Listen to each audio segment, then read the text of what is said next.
Assalamualaikum warahmatullahi wabarakatuh. My name is Ishfi Alia Rahma. You can call me Alia with ID number 24 20 20 57. And I'm from English Education Department. In this video, I want to talk about what is culture, what is cross-cultural understanding, and the difference between Indonesian culture and American culture, more specifically in communication style, and how it's related to Edward Hall's theory. The purpose of these presentations is to explain how people from different cultures communicate in different ways and how this can sometimes cause misunderstanding. Okay, before we start, let me explain a little bit about culture. What is culture? Culture is a way of life shared by a group of people.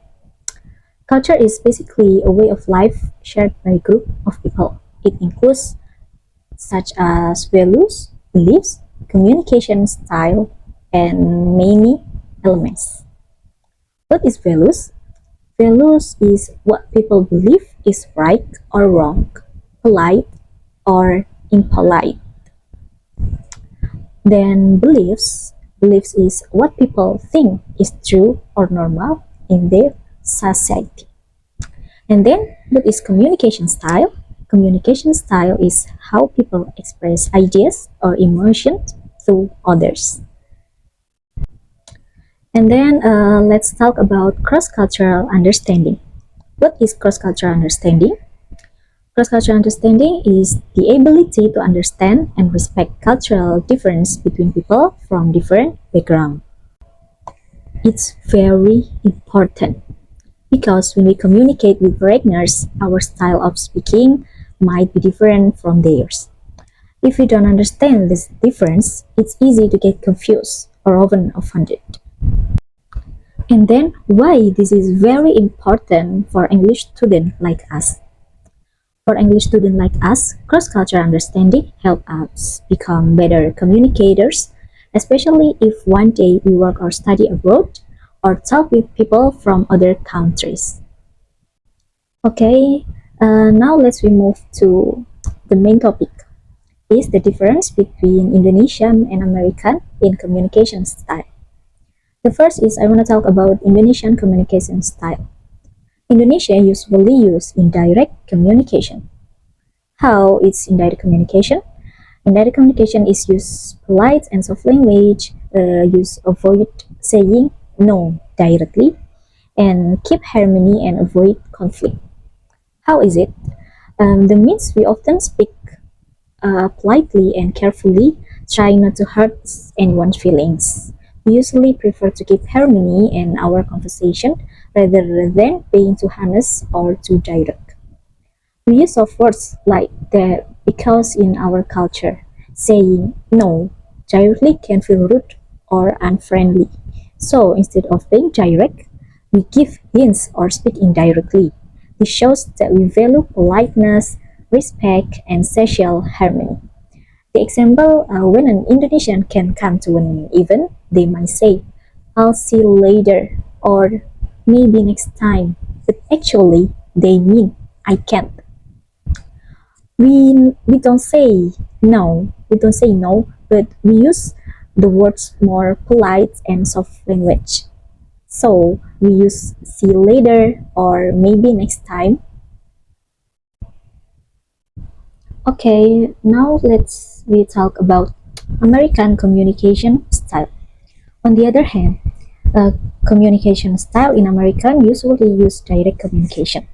How is direct communication? They prefer say what they really mean. In American, honestly is shows to respect. And then they prefer clear, simple, and open talk. They usually say exactly what they mean. They prefer to be honest and open because for them, being direct is a sign of respect and clarity. For example, when they say, sorry, I can't come, or I disagree with that, they prefer to be open and straightforward. They not use polite language or soft language, but they use but they say what they mean indirect. To Indonesians, this might sound a bit rude or too straightforward, but for Americans, it's completely normal. They believe that being honest saves time and avoids confusion. In their culture, clear communication is more important than avoiding someone's feelings. This difference can sometimes lead to misunderstanding. For example, if an American asks an Indonesian, "Can you help me tomorrow?" and the Indonesian replies, maybe I'll try. The American might think, "Okay, they'll help me." But actually, the Indonesian means, "I'm not sure," or even "no." So the message gets mixed up, and that's where cross-cultural understanding is very important. Okay, now let's we talk about how this difference related to Edward Hall's theory. This difference can be explained by Edward Hall's theory, uh, called high context and low context cultures. Indonesian is in high context cultures. What is high context cultures?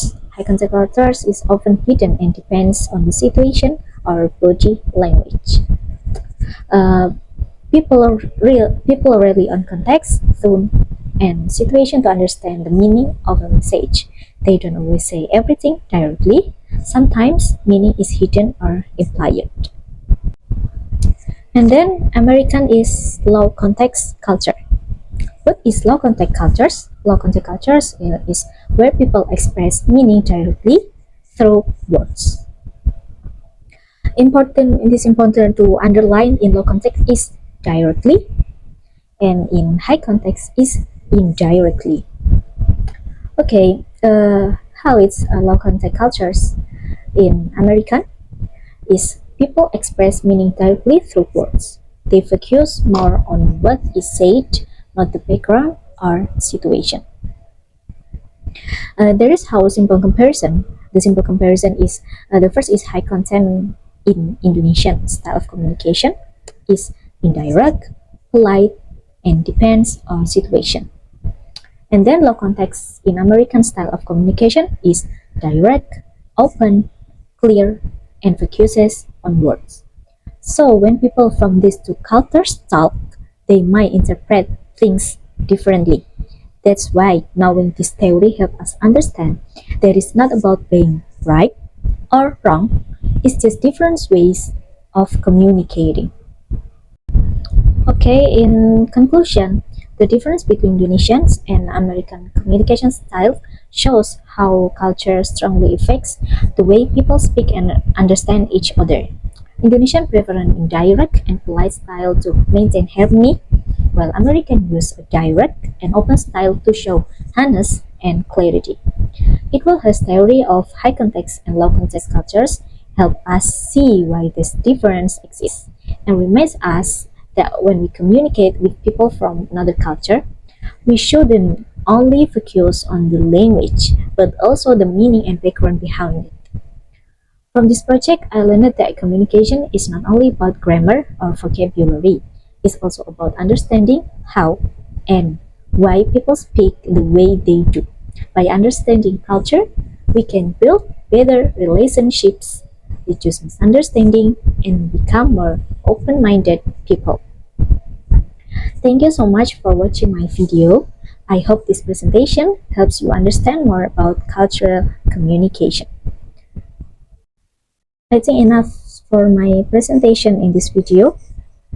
Thank you very much for viewers for watching my videos, and I hope my presentation can help you more understanding about cross-cultural understanding, about Indonesian culture, about American culture, and about Edward Hall's theory.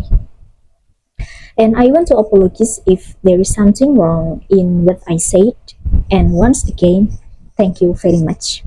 And wassalamualaikum warahmatullahi wabarakatuh.